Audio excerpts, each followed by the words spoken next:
Sabi na, corona siya. Positive si kuya. Yahoo Mina! Yes, so tama nga narinig nyo, positive na naman nga si kuya sa COVID. Kung kailan nga humuhupa na yung hawaan sa kanilang Hoy Queen, tsaka naman nag-positive pa tong si kuya.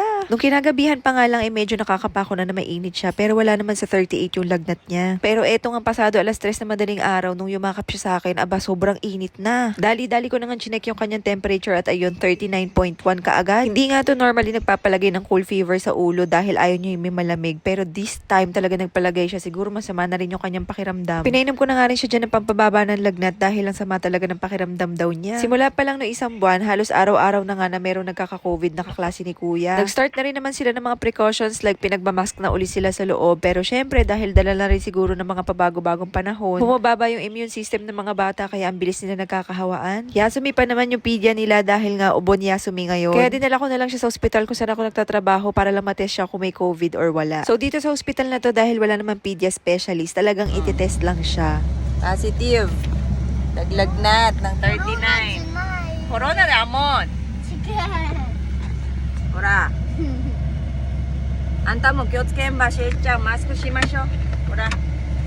5 days na naman tayong hindi makakapasok.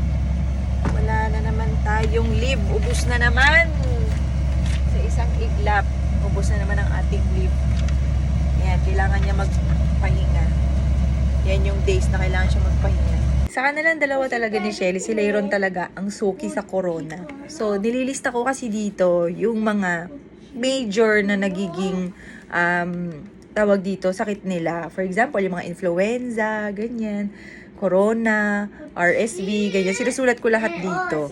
So, tingnan nyo si kuya, 1 year old siya corona. 3 years old siya corona. Ngayon 5, every 2 years.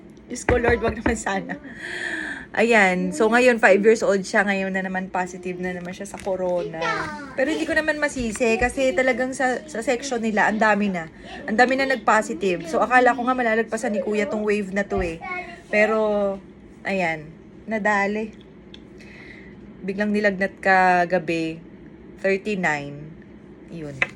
Sabi ko na positive na naman siya. Mask shite yo. ウイルスって何？